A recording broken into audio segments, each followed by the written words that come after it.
Welcome to Mystere Creations. Today I'm speaking with Einar Selvik of Wardruna.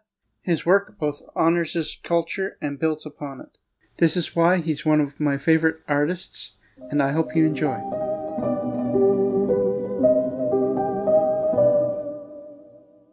Can you tell me a little bit about yourself and what you do?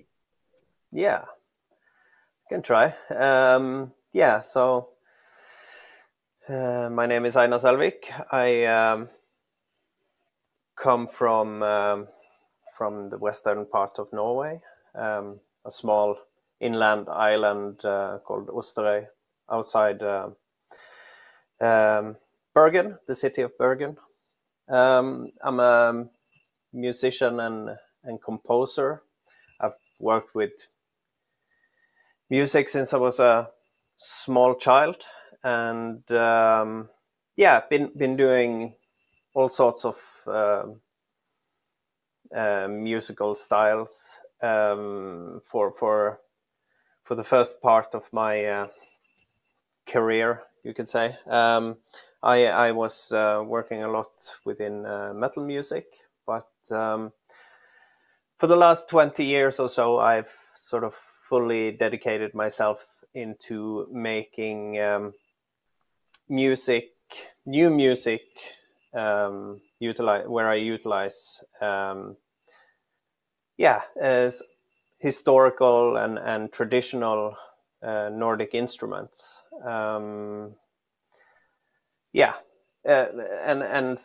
this is done primarily through the output or the musical project called Wardruna,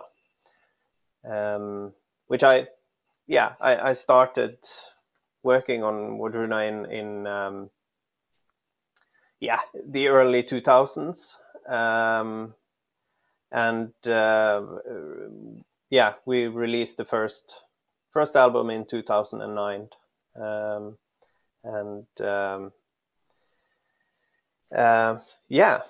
have been working a lot with that since. I've also been working quite a bit with music for television through things such as History Channel's Vikings TV series, and now the last few years I've been working a lot with parts of the soundtrack of Ubisoft's Assassin's Creed Valhalla. So that's a little bit about me. And all right, now let's get into the bones. What would you classify the music of Wardruna as? That's a hard one. Yeah, it's actually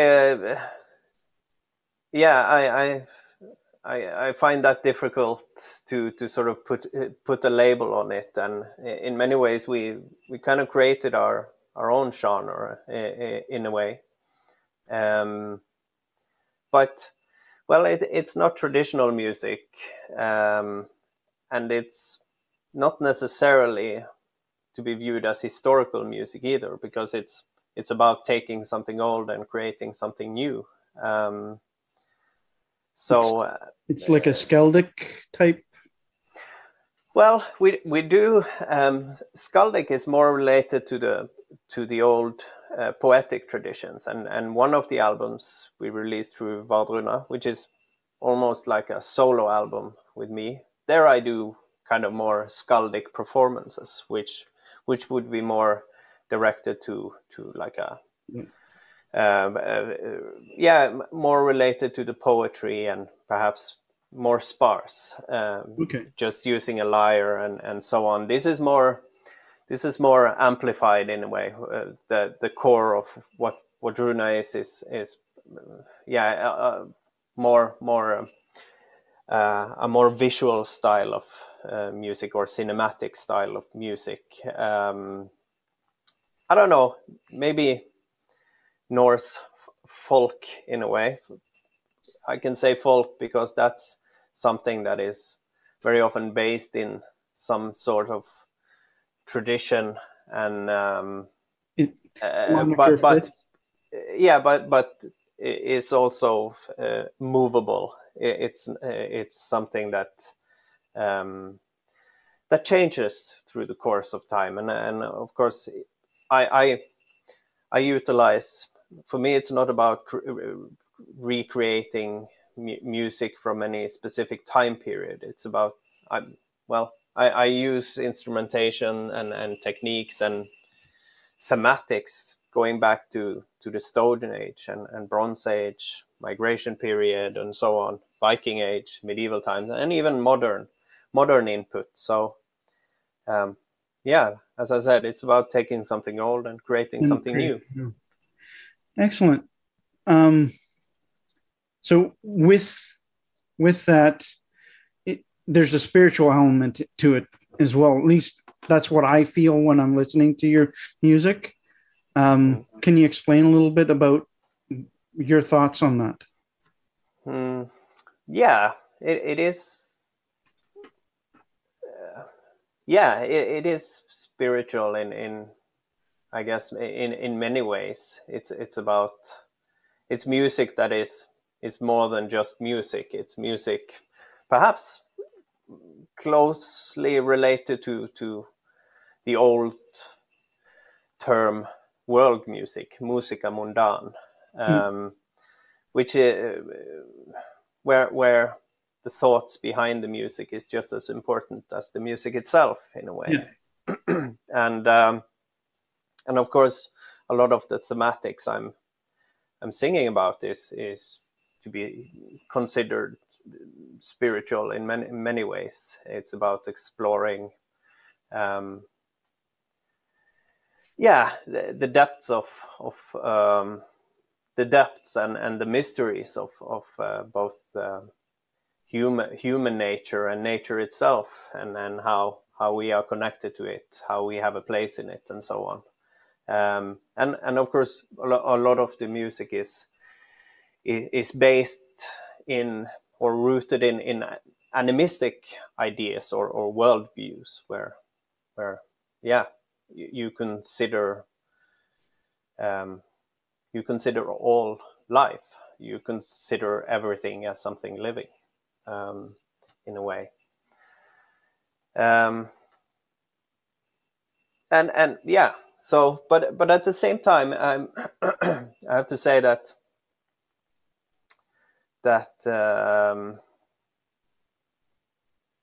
well, it's I don't try to, it's not music that is preaching truth in any way, it's I'm not a huge fan of that exactly. Directions who do that preach truth.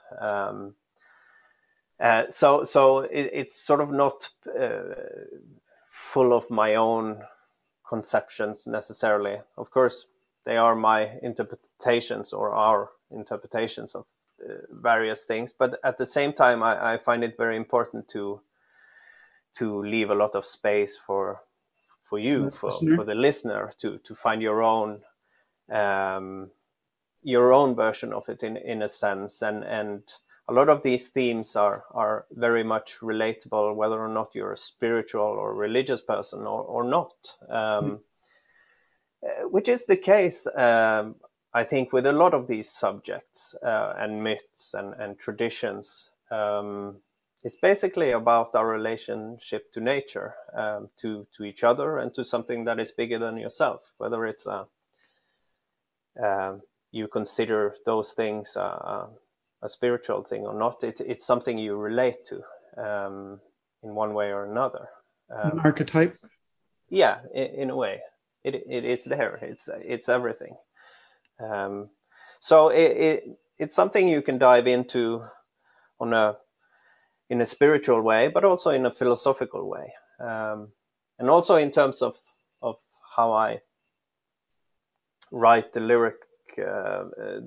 They are also very much inspired by the old ways of old skaldic ways of applying multiple meanings into things, writing things in riddles almost to provoke Make the thoughts listener and thought. if the more meanings you can put into to one sentence or one verse, the better it is. That's excellent. Yeah. Speaking of animism, what is animism to you? What is your well, of course there are it's a lot to me, and it's something that affects me in many different ways, and but I guess, well, I consider everything as something living. I consider me as an individual as part of everything else around me, as a part of a cycle in a way, not on top of one, not the ruler of one, but yeah, as part of something bigger, and sort of try to live after that, with that in mind.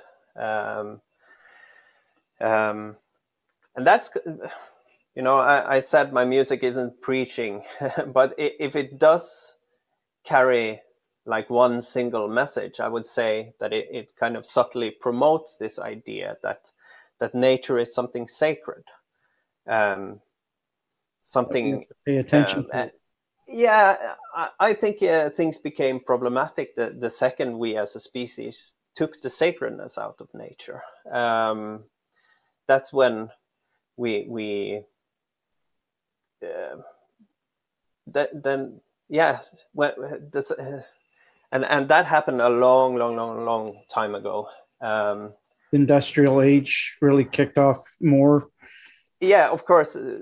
When nature truly got industrialized, that was a giant leap, of course. But that industrialization, that where the balance between giving and taking was removed, that happened a very long time ago. But I guess we as a species, I think animism today, or pagan ways today, are very quite fundamentally different than it used to be on many levels. One of them being that I don't think back when that was a living tradition, that you had a particularly romantic relationship to nature. Nature was, on the contrary, something you fought. You did everything you could to control it in many ways to survive, basically, especially up here in the north. I live in Canada, so then that definitely applies then.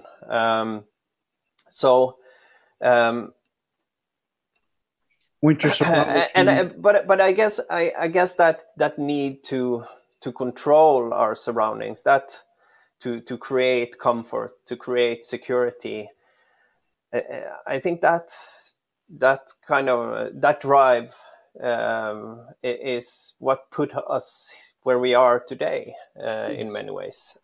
It got too far. We forgot a few important things along the way. Yeah, a few essential things, I would say. So I guess for me, animism to the core is an idea that I view nature as something sacred. It's plain and simple. It doesn't have to be a spiritual or religious thing. It can be just an attitude, really. All you really have to do is be out in nature for a significant amount of time to be able to connect with it again.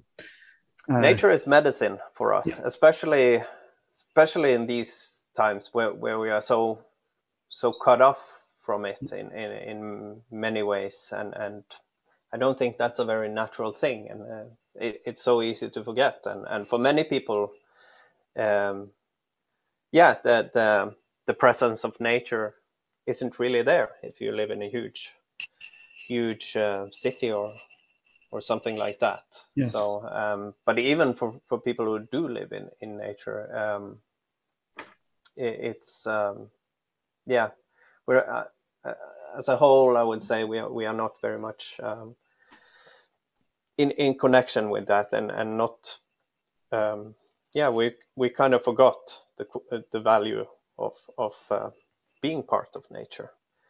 And I think that deep need, I think there is a deep need for people all over the planet for a connectiveness to our surroundings, and perhaps to something bigger than ourselves in a way, being this whole web that nature is, that we are a part of, and I think that's very much why we see such an enormous growth within, like, within people who are very much drawn to older types of traditions and cultures that are more connected to nature, and yeah, I think that is I think that is one of the main drivers why we see this huge uprising of interest for and passion for these old cultures and ways of living and philosophies. I would say that's a very positive thing, as long as we don't only use it as a form of escapism, forgetting that it's actually here we need to make things worse, and there is a great deal of responsibility in that thought, and I think personally I think the one of the most dangerous thoughts that is very much dominating us as a species these days is that we are too small to make a difference on our own, which is fundamentally wrong. That's the only thing you can do, is take responsibility for your own life and your own ways. Okay. Speaking of spiritual movements and that, what do you think of Odinism, the modern version? Well, first of all, I think I want to distinguish a little bit, because very much today, what we see when the word Odinism is used today, it's very sadly, it is very much a term that is used for pagan groups who are also very much into genealogy and ethnicity and so on, which I don't think is a healthy thing. But if you refer to like Ausatru in general, or people who are into the Norse mythology as a form of religion or faith, I think well, I think it's a nice thing, as long as you sort of acknowledge that, well, if it becomes a form of escapism, not I don't like it. Like, if it's just trying to reenact the past, I don't necessarily think that's a healthy thing. But as a new version of something old, where you take what is relevant, what still carries meaning, what build on it, and build on that, I think that's a very positive thing, because there are, not only within the Norse culture, but in many old indigenous cultures, there are so much wisdom, especially in connection to the things I was talking about previously, in our relation to nature, in our how it would benefit us to view our surroundings, namely as something sacred, something we are a part of. But if it's only for some sort of macho cult where you the only thing you're worshipping is the past glories, or some sort of warrior macho thing, I don't think that part is necessarily a very fruitful one or constructive one at all. And today we see both of these things. There are so many branches, and of course it's a free thing. We also see that a lot of people, it seems like some of the fundamental ideas of these old ways are sort of misinterpreted, or misunderstood in a way, where you're actually making into a dogmatic way of faith, almost resembling Christianity, or other forms of sort of universal religions, where you have a lot of ethnocentrism or religiocentrism, this idea that my ways are better than your ways, my gods are stronger than your gods, it's my truth that is sort of the only truth. That is so far away from the origin. So I hope people. It's my impression that more and more people are more and more information is available, but also more and more misinformation is available in these days, which is of course a natural result of the popularization of such a thing. Mm-hmm. There are always people who want to make money off of it. There are always people who want to misuse it for political, due to political motivations, polarization and so on, which is not a healthy thing. So I would say that it's a bit of both, really. But ideally, I would say there is a lot of positive sides with people finding an interest for these older ways, as long as they don't forget that it's here and now. And also not. I like when people do their homework, when people actually want to find out how it was, and to understand the basics. How would you suggest people do that? Well, anything of any value comes at a cost. So just and that means you have to put an effort into it. But on the other hand, then you will the benefits will be equally more valuable as well. And so finding out how we know what we think we know about these things, understanding, study the sources. Then you can so easily, it's sort of your bullshit radar basically gets. That is what you. That is basically what you develop. You develop a bullshit radar, and you can easily determine what is good. What is what is just a modern invention, and what is actually rooted in tradition. In these ways, and there are so many misconceptions, and also we have to remember that there are so incredibly large gaps in what we know.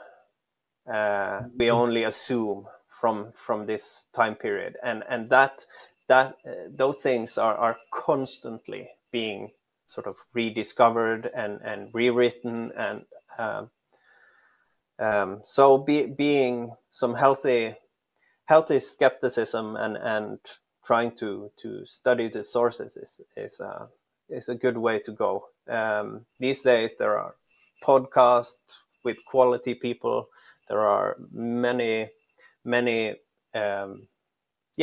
are more and more quality books by scholars who are also not only good scholars, but they are good at communicating to a larger audience as well, which has of course been a neglected part of academia for a long time. Still is, but it's getting there. So that's what I mean with there is more and more quality information out there, and it will only get better. Okay. Getting back to your work, what is your process and what inspires you in creating songs? That can be many things. Of course, I write a lot of my music when I'm out walking. That's sort of my, in many ways, it's always been my main muse, so to say. That's when I see it or hear it. I'm what you can call a musical illiterate in terms of of not being schooled. I don't read or write scores or notes. Okay. So for me, it's a very intuitive. Intuitive, and I go by ear, and it's a visual thing for me as well. Kind of see the music. Yeah, in a way. Often they come as something I see or feel, and then it's about going back into the studio and hunt it. Sometimes the inspiration can come from the instruments I play, of course. Sometimes it can come from words, poetry, or sometimes it can be that a theme I'm thinking about or wanting to work with has such a strong image to it that I just see it or hear it, and then again it's about going into the studio and hunt the song. Okay. Try to paint the painting in a way. Do the Eddas and sagas play any part in it, or is it more nature based? Well, of course, that plays a huge part of it, especially the poetic Edda,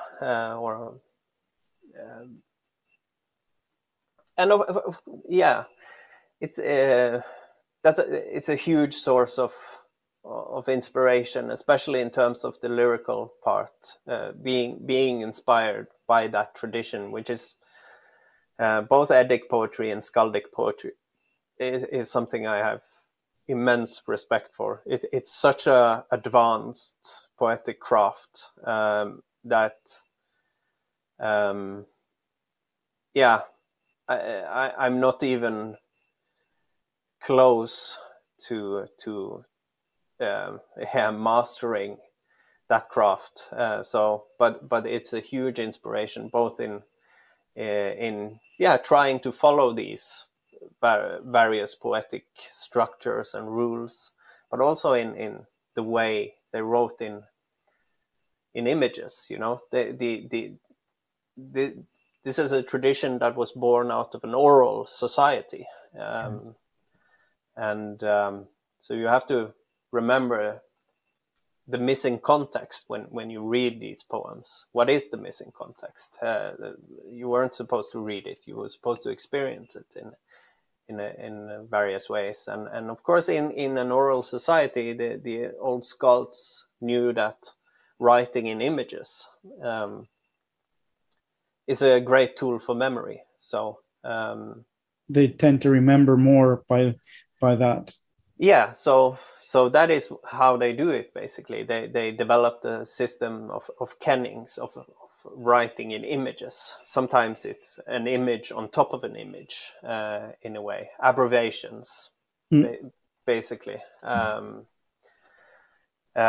So yeah, that is something I'm very much inspired by, and of course the poems and the sagas are an important source of also understanding some of these traditions. So and as I said, the amount of there are so many things we don't know, we don't fully understand. So and I guess that's part of it, hunting. When I do go into this material, whether it's these sources you mentioned, or it's in folkloristic material, or if it's archaeology, I do tend to kind of become a detective, because trying to understand it better. That's a great driving force for me, and of course a lot of these things are written, especially when it comes to esoteric things, they are written as they are constructed as riddles, basically, leaving you with more questions than you had before you read it. Which is it's really thought-provoking, and I truly love that way of communicating, of teaching, and it is something I'm very much inspired by in my own poetry as well. This format. We'll be right back.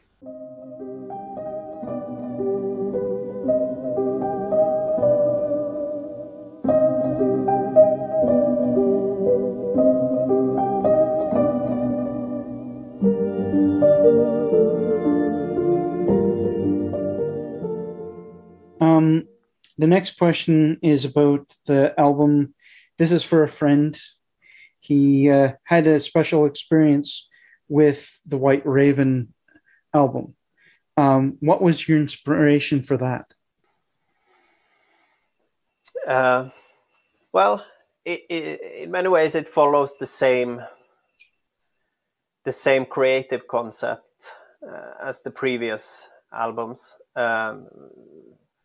where it's about trying to interpret whatever I'm working with as much as possible on its own premises, whether it's the sounds I use or the instruments I use, or where I record, when I record, in what state I'm in when I'm recording, and so on.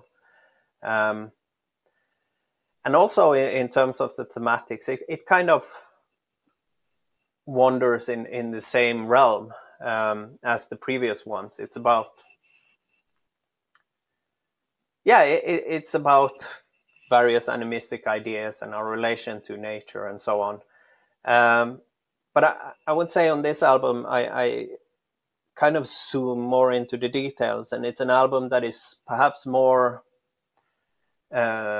centered or focused on the human aspects of it, the human role, but also on older ideas about how we defined ourselves as species, the various layers of it, and so on. So that is, of course, a huge inspiration, and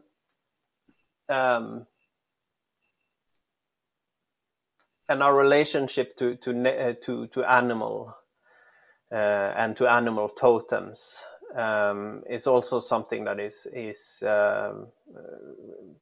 that I go more in depth on this album, as the title sort of implies.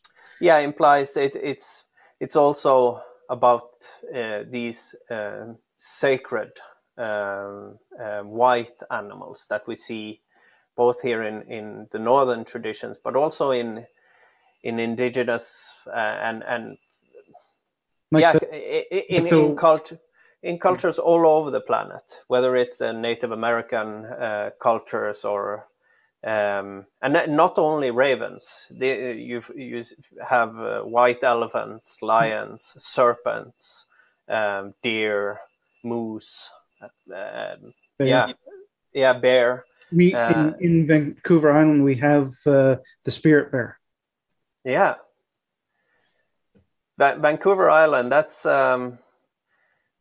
you actually have quite a bit of white ravens there as well. Yes, yes, we do. And in fact, the white raven that was photographed in the cover art of this album is from yes, it is from Vancouver Island. That's awesome.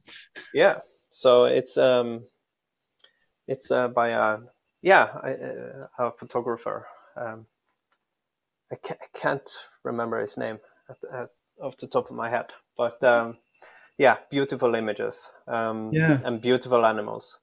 So, but it explores this tradition and the symbolism connected to these sacred white animals, and they are very often seen as prophetic, as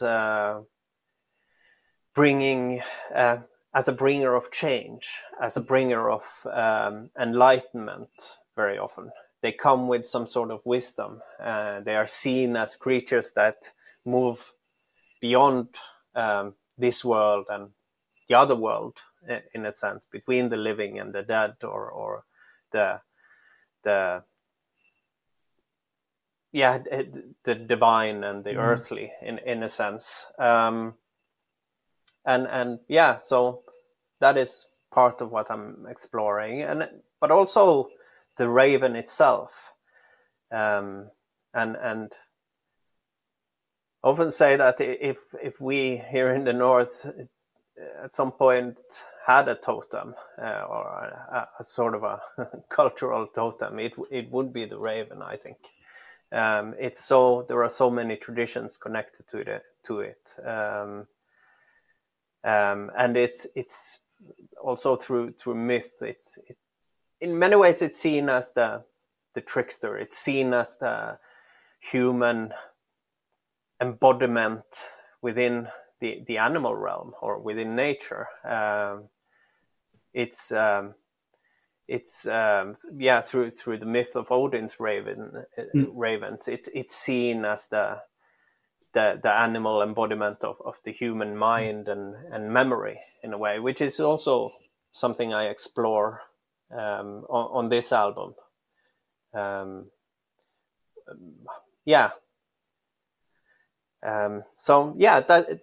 kind of at least a little bit about the thoughts behind the album. The next question I have is about the spirit of place. When you're out walking, gathering inspiration for new work, does this place that you're in affect your creative process? Absolutely. I think place or space affects us species in all sorts of way, every day, all the time. And of course, in terms of the creative process, that's a very important thing as well. Of course, nature is a big part of where I find inspiration, but also I would say sometimes the lack of nature can be just as inspiring, because then you have an element of distance, an element of longing, and longing is a very powerful creative force. So that, there is a duality to it.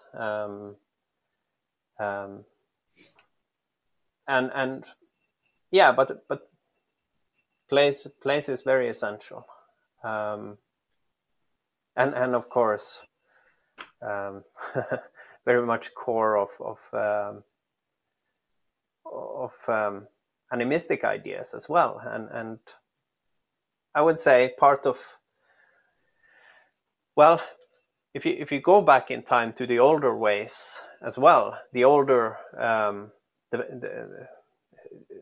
pagan ways. This is well, all of culture is kind of well, in any nature-based tradition, wherever it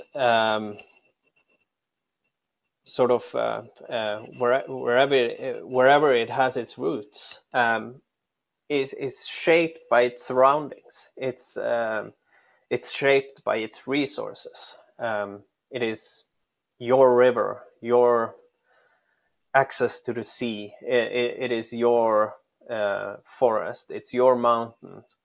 It's your profession, and so on, that defines the culture that is relevant in this area, or in this farm, or in this town.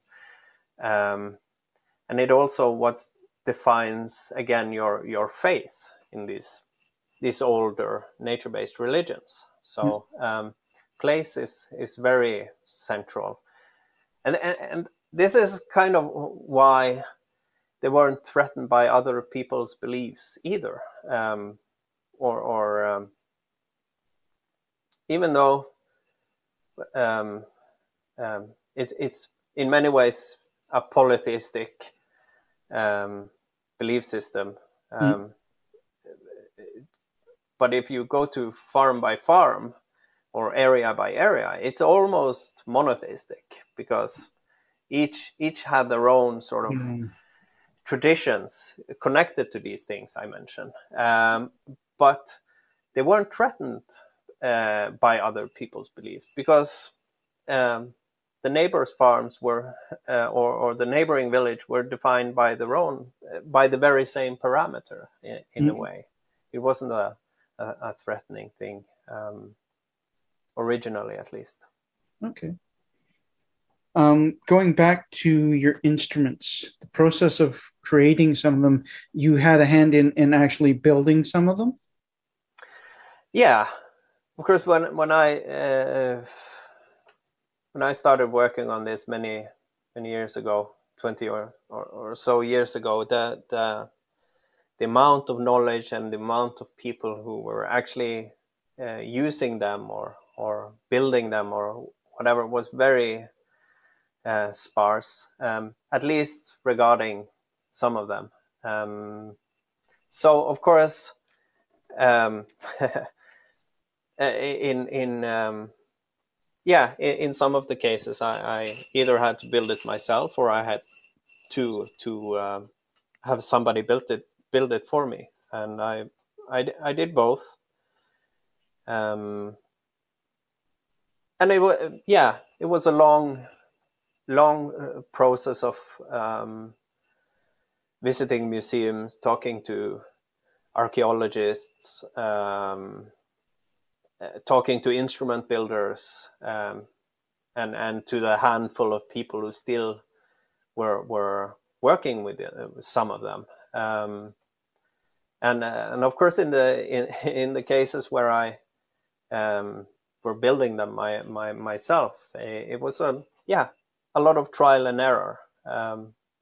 I built quite a few shitty instruments along the way. Which would happen, because it's hard to even fathom how it was created in the first place if you only have bits and pieces.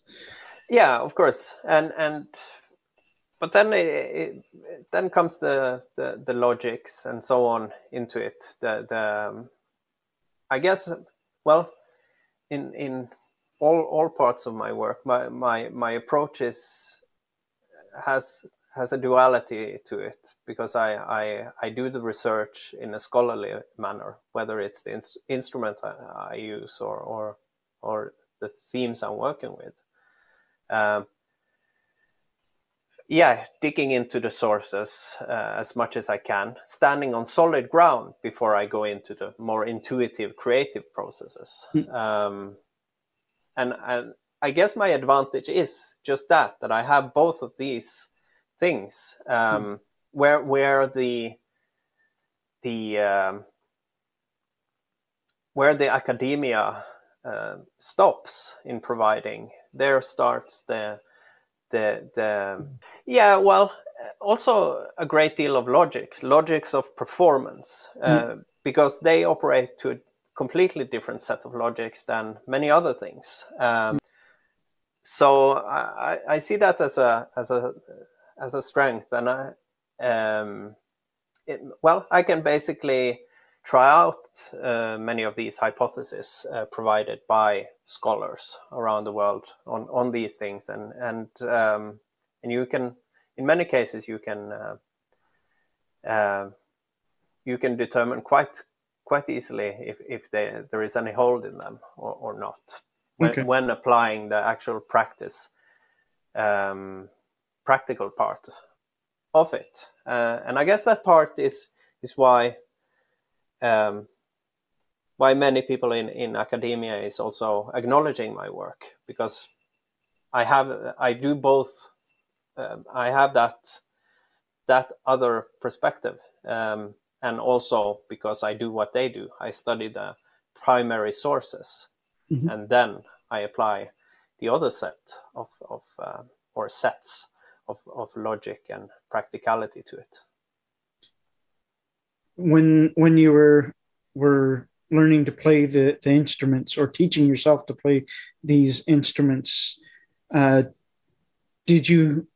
how intuitive was that portion of the work?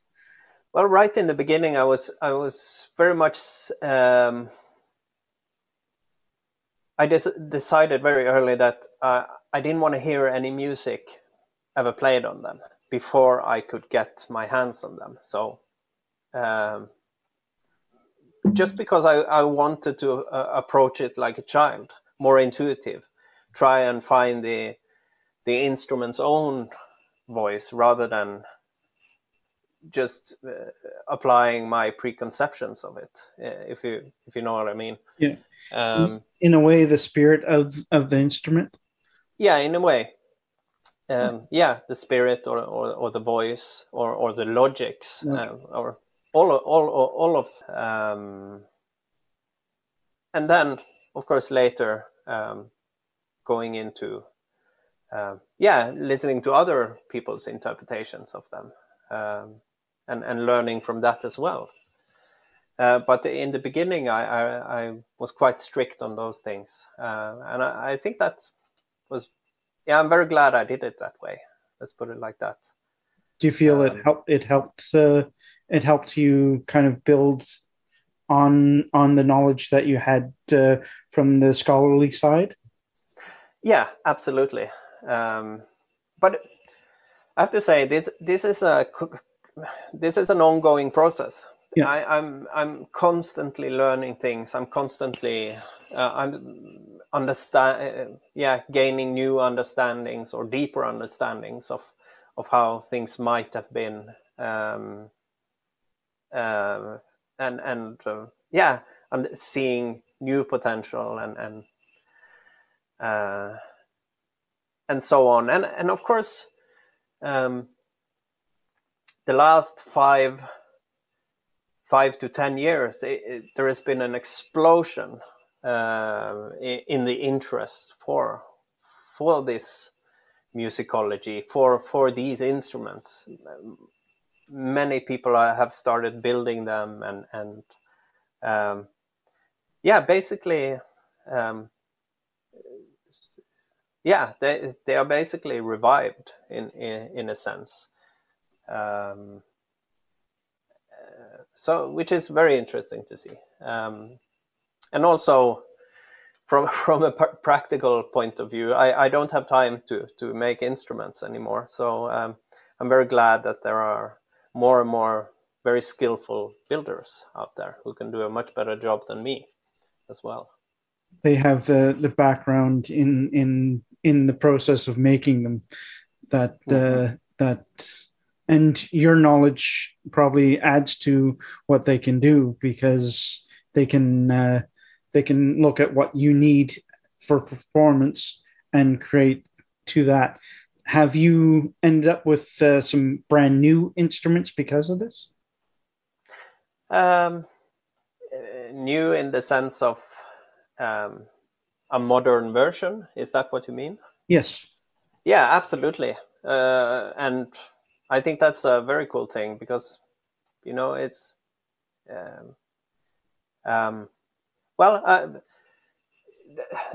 there is a progression in this, and of course, it's only natural that that in a new old tradition, or a continuation of a tradition, that it adapts to contemporary needs, and contemporary relevance and so on. That I think it's always been like that. You see that within the development of instruments throughout the history of instruments, basically, that there is a constant development, and it's only natural that that is the case for these things as well, as long as you don't sort of mess with the core, the core quality, or what makes it unique, or that's at least my perspective. But yeah, there is a lot of there is a lot of I have to say, in terms of sources and all of that, the instruments are a huge part of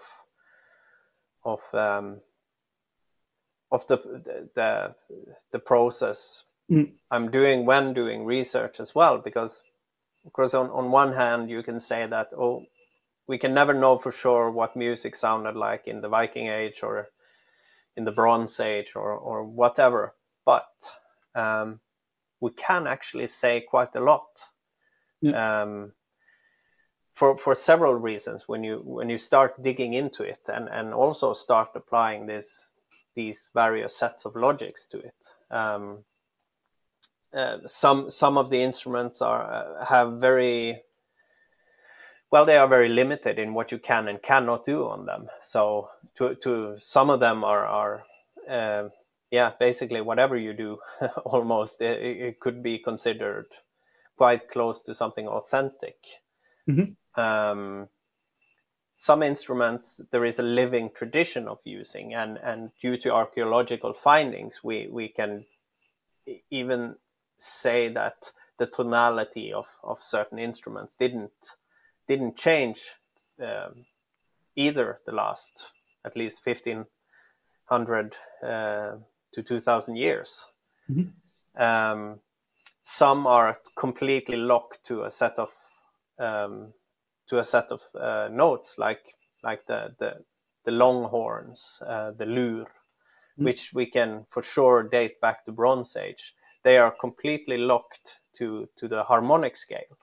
Yeah. And then you can, of course, talk about, but we don't know their musical ideal. But the thing is, when you play an instrument like this, with this lock or limitation, it's so intuitive. You automatically, there is very high indications that it didn't really change, and you can't really talk about musical ideal. I've even tried giving these to children as an experiment. Yeah. So, and if they manage the blowing technique of it, they will basically within 10 minutes create at least, they would basically play it the way I do. Okay.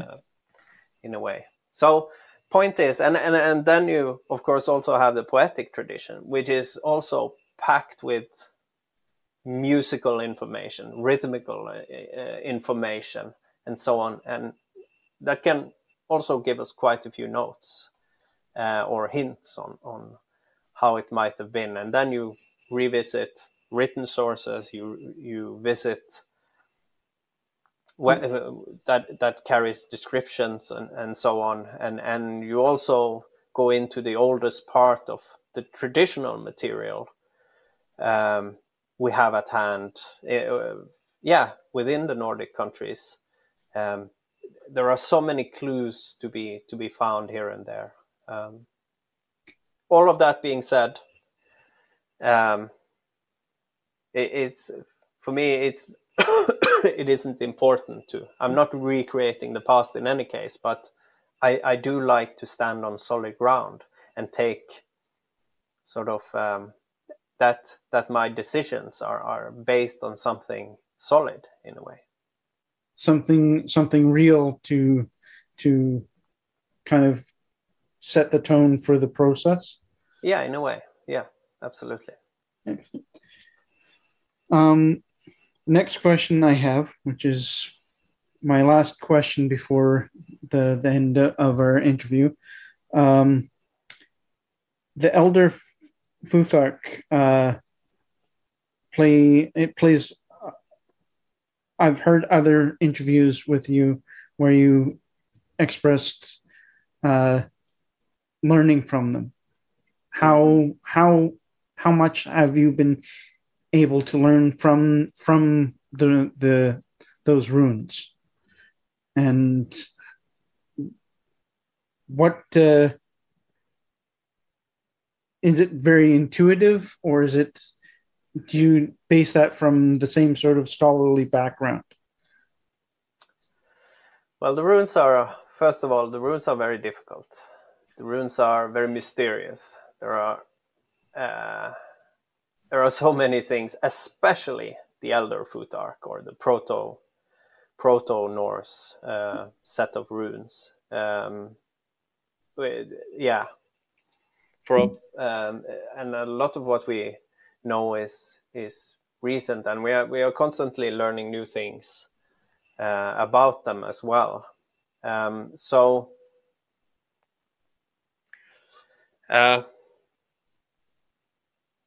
But the word ru or rune, the root of the word, is what we think it's connected to creating sound.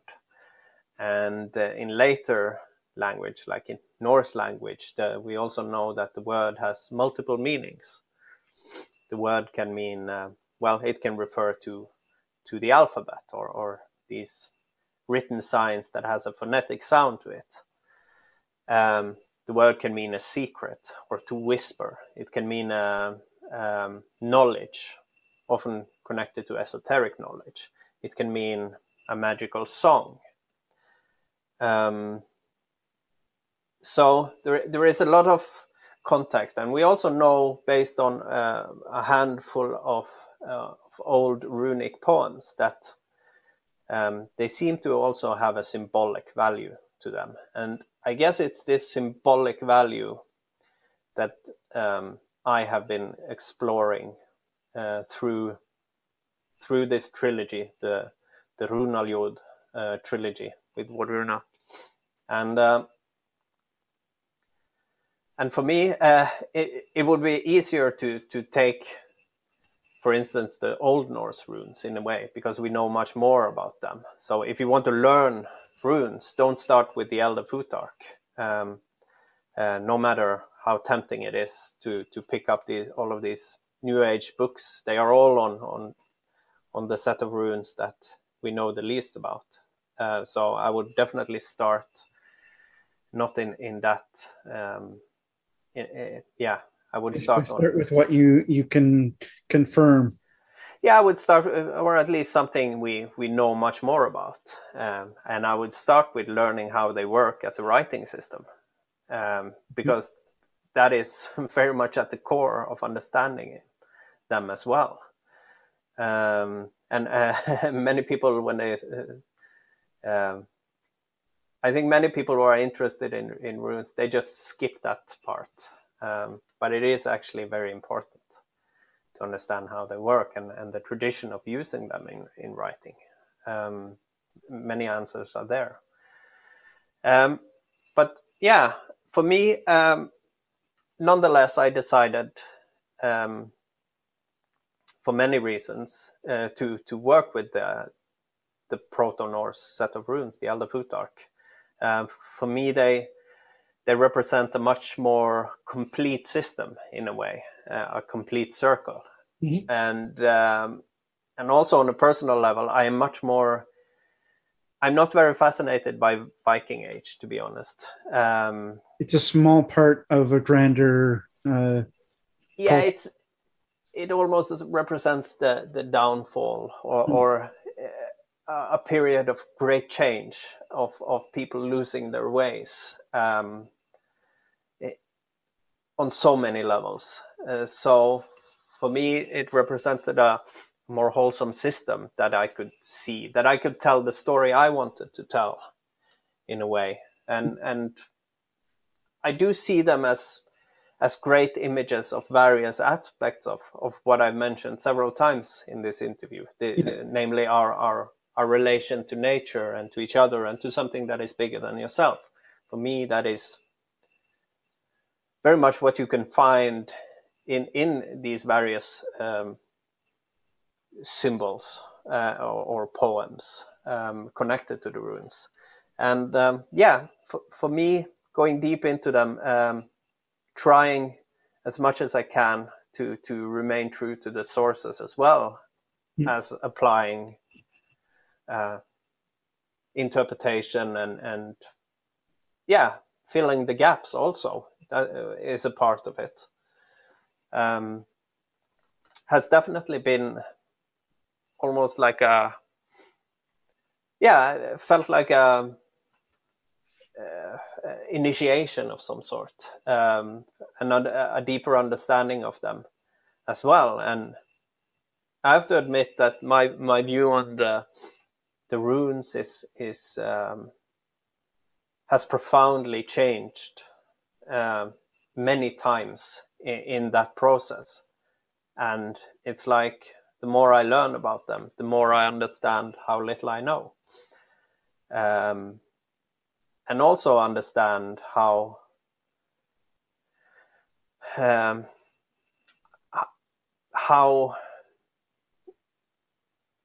would say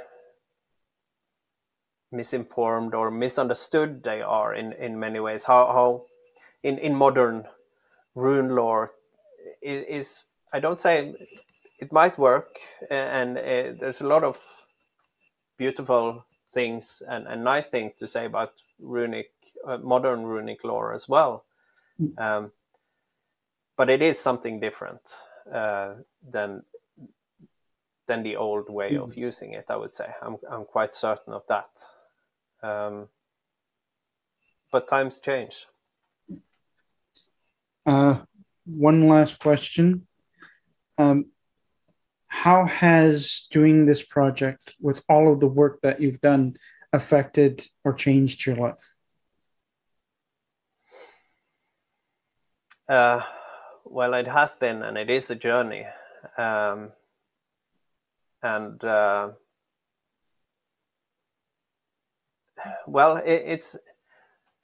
Balruna was born out of a need, a very profound need that I can't really explain, and it's not something. It's not something I wanted to do. It's something I just had to do. It was.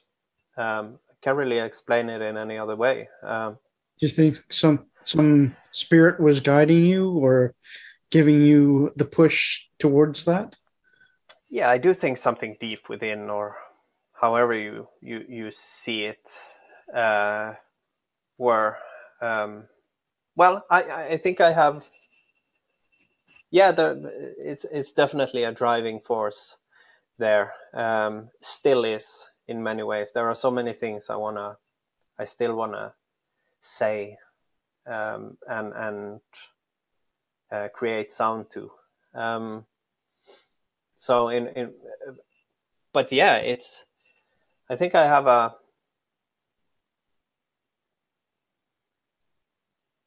it's kind of my. If you take the character Odin, who is quite a character, and you can say a lot about both positive and negative about his ability and drive to do whatever it takes at any cost in order to grow, in order to learn, and so on. And I guess. When he in acquiring the runes, hanging 9 nights and on a tree. There is one quote in there saying "Sjálfur sjálfan mér," I give myself to myself, and I think that has been a kind of a mantra for me, because it basically means that anything of any true value comes at a true cost,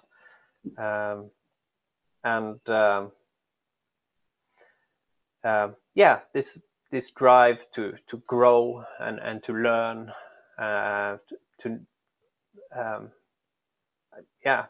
that's very much present, to stay humble in terms of these things as well, not sort of locked into thinking these ideas that you think you know the truth or you understand it all, but rather be in a seeking mode all the time. I think that's a very fruitful way of living. To never stop learning, never stop changing. Yeah.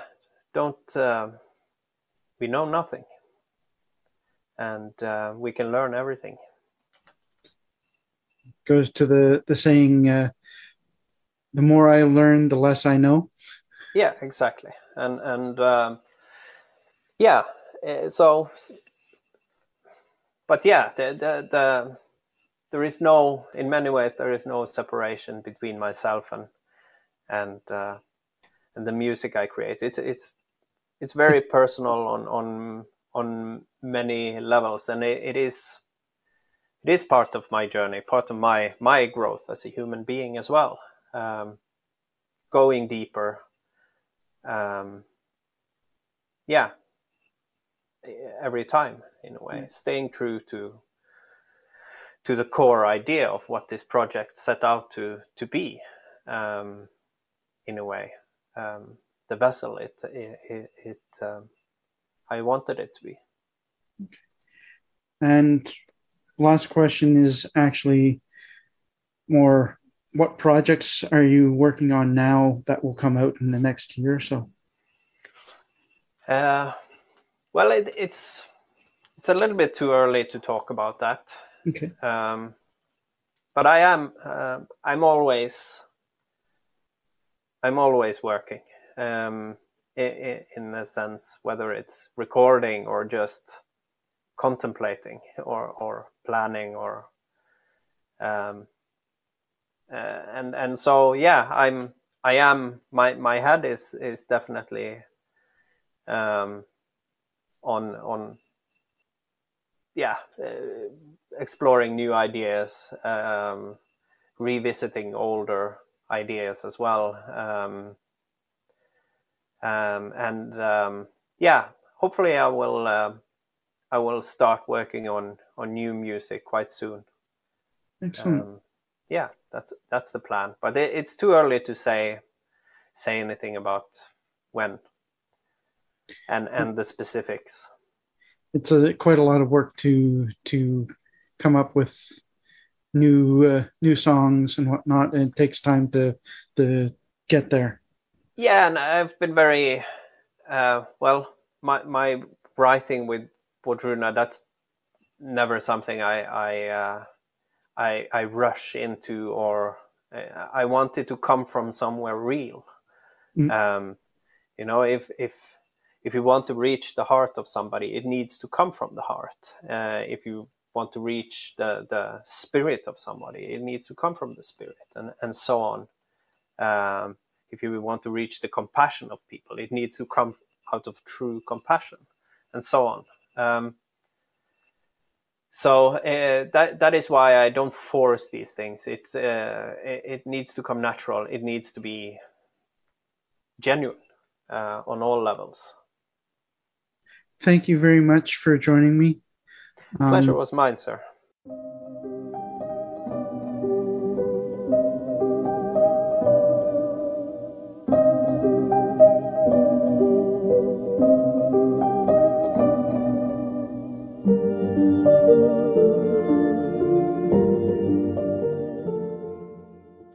was very informative, and his words have deep meaning to how we need to relate to nature and have respect for life.